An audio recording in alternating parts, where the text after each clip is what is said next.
Selamat pagi. Hari ini, Rabu, 29 April 2020. Indonesia tercatat menjadi salah satu negara dengan permasalahan waste management clothing-nya, yang pada umumnya didasari pada pola pikir masyarakat tentang pakaian, cara memproduksi pakaian, bahkan dari cara menanggulangi limbah pakaian ketika diproduksi. Yang tanpa kita sadari, ini menjadi permasalahan besar untuk lingkungan kita.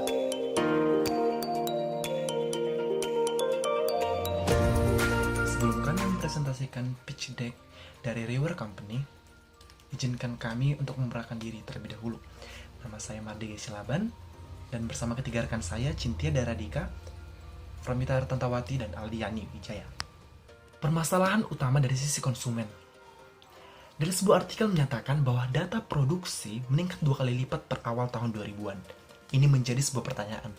Kenapa sih bisa meningkat? Apa sih faktornya? Apakah karena populasi semakin meningkat pula? Iya, tentu. Ini salah satunya. Nah, ini meningkat dikarenakan ketika setiap konsumen rata-rata membeli pakaian, celana atau jaket 60% lebih banyak tiap tahunnya. Selanjutnya, permasalahan dari sisi produsen. Dari data BPS di samping, industri tekstil meningkat menjadi 18,98%, sedangkan pada 2018 hanya sebatas 11,52% dari produksi. Itu artinya, produksi naik sebesar 7,46%. Cukup signifikan bukan permasalahan ini? Selalu meningkat, meningkat, dan meningkat. Kembali bertanya lagi, lalu bagaimana dengan waste-nya? Nah, dari permasalahan tersebut, tak heran kalau setiap pabrik tekstil dan penjahit sebagai penyumbang waste dari bahan pakaian tekstil. Mari kita berkalkulasi. Yang pertama, dari pabrik tekstil, diperkirakan ada sekitar 600-750 kg waste sebulannya. Jadi, dengan lebih dari 2.665 pabrik tekstil, sehingga kalau dihitung minimumnya ada sekitar 1.599 ton sampah pakaian per bulan di Indonesia. Yang kedua, dari sisi penjahit, kita ingin kecilkan ruang lingkupnya terlebih dahulu, yaitu hanya sekota Bandung. Dari pengamatan langsung yang tempo hari telah kami lakukan, berupa survei ke beberapa tukang jahit, penjahit dapat menghasilkan 10 kg waste per bulannya. Jadi, perhitungannya ketika ada lebih dari 450 penjahit, maka ada sekitar 4,5 ton limbah pakaian di kota Bandung. Sungguh, sangat menyedihkan ketika menjadi sebuah masalah, bukan? Bagaimana ini? Apakah kita hanya duduk diam dan membiarkan ini menjadi masalah yang lebih besar? Tentu tidak. River hadir untuk menyelesaikan masalah ini. Apa itu River? Baiklah, saya akan menjelaskan mengenai company kami, yaitu River. Apa sih itu River? River adalah company yang bergerak di bidang clothing waste management system. Kami memanfaatkan limbah pakaian sebagai bahan dalam pembuatan produk kami. Dengan memanfaatkan limbah pakaian, kita dapat mengurangi sampah pakaian yang merupakan masalah utama dalam dunia fashion. Dengan begitu, kita dapat mendukung konsep sustainable fashion. Kami mengolah limbah pakaian tersebut dengan menggunakan teknik rekalater dan sasiko. Hasil olahan tersebut nantinya akan menjadi motif yang bisa digunakan kepada tote bag, baju, dan produk fashion lainnya. Untuk menyelesaikan masalah di atas, kami menawarkan beberapa solusi. Yang pertama yaitu membuat produk sustainable fashion yang ramah lingkungan. Kami akan menggunakan bahan-bahan yang ramah lingkungan seperti kanvas premium. Kanvas premium mempunyai serat yang tebal dan kuat sehingga bisa digunakan berulang-ulang dan awet. Yang kedua yaitu membuat produk yang terbuat dari limbah pakaian. Limbah pakaian yang kami kumpulkan dari para penjahit nantinya akan kami olah menggunakan teknik rekalater dan sasiko. Hasil olahan tersebut berbentuk motif yang bisa kita gunakan kepada tote bag, baju, dan lain-lainnya. Yang ketiga itu menjadi platform yang menangani jumlah limbah pakaian. Limbah pakaian yang kami kumpulkan dari toko-toko yang ada di Bandung nantinya akan kami olah kembali. Tapi untuk saat ini kami masih mengumpulkan limbah pakaian yang ada di Baltos. Sekian. Poin perbedaan yang membuat produk khususnya tote bag kami berbeda dibandingkan tote bag lainnya, yaitu bahan baru yang kami gunakan dalam pembuatan tote bag kami adalah kanvas premium.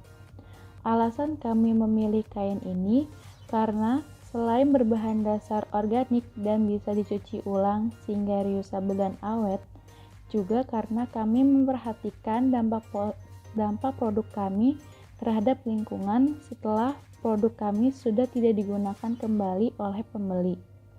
Setelah itu, kami menerapkan kombinasi teknik reka latar dengan teknik resiko ke dalam produk kami untuk mendapatkan motif unik estetik yang tidak ditemui oleh tote bag lainnya, yang kebanyakan hanya menggunakan digital printing untuk mendapatkan motifnya. Di samping kami mengkombinasikan kedua teknik tersebut, sehingga kami mendapatkan motif unik yang berbeda dibandingkan tote bag lainnya, yaitu kami mengaplikasikan limbah kain tekstil yang memiliki variasi warna berbeda ke dalam tote bag kami. Ketiga poin tersebutlah yang membuat produk kami sangat berbeda dibandingkan produk tote bag lainnya.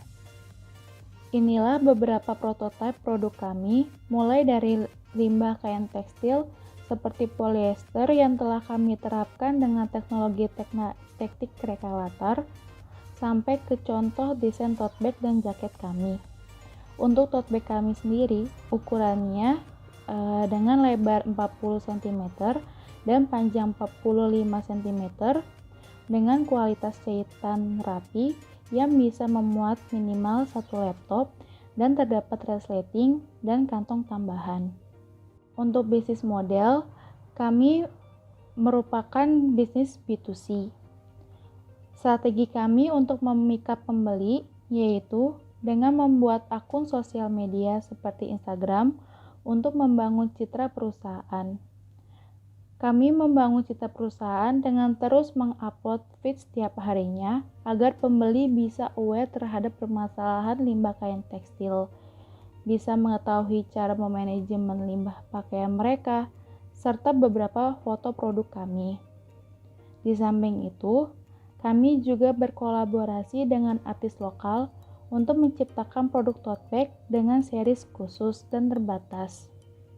Dengan adanya kolaborasi ini, kami bisa memunculkan minat artis lokal lainnya untuk tertarik bekerjasama dengan kami, dan pembeli kami pun dapat tertarik untuk membeli produk kami.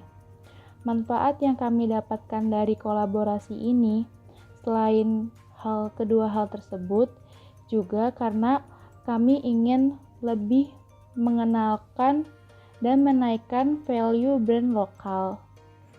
Untuk target market yang kami tuju, yaitu penduduk dengan usia produktif mulai dari remaja hingga dewasa, yang mana dalam keseharian mereka itu membutuhkan tas yang bisa mendukung kegiatan yang mereka lakukan. Nah, menurut data dari BPS tahun 2018, diperkirakan angka usia produktif di Indonesia pada tahun 2020 berada pada angka 185,3 juta, dengan salah satu segmennya yaitu mahasiswa berada di angka 7 juta jiwa yang sudah termasuk dalam perguruan tinggi negeri maupun swasta. Selanjutnya, saya ingin memperkenalkan anggota dari Riwer sendiri yang terdiri dari 4 orang. Yang pertama ada Fahmi Tanawati sebagai Executive Officer, yang kedua ada Mardi Silaban sebagai Marketing Officer, yang ketiga ada Cynthia Daladika sebagai Operating Officer, dan saya sendiri Aldi Wijaya sebagai Finance Officer. Ya, untuk investment needs-nya sendiri kami membutuhkan dana sebesar 100 juta rupiah untuk dialokasikan ke beberapa kegiatan operasional perusahaan, dengan rinciannya yaitu kos produksi dan kos jahit itu sekitar 36 juta, lalu ada marketing cost sebesar 3 juta, dan developing product cost sebesar 3 juta rupiah, dengan totalnya yaitu sekitar 42 juta rupiah. Nah, biaya tersebut di luar dari biaya kami meng-hire seorang desainer.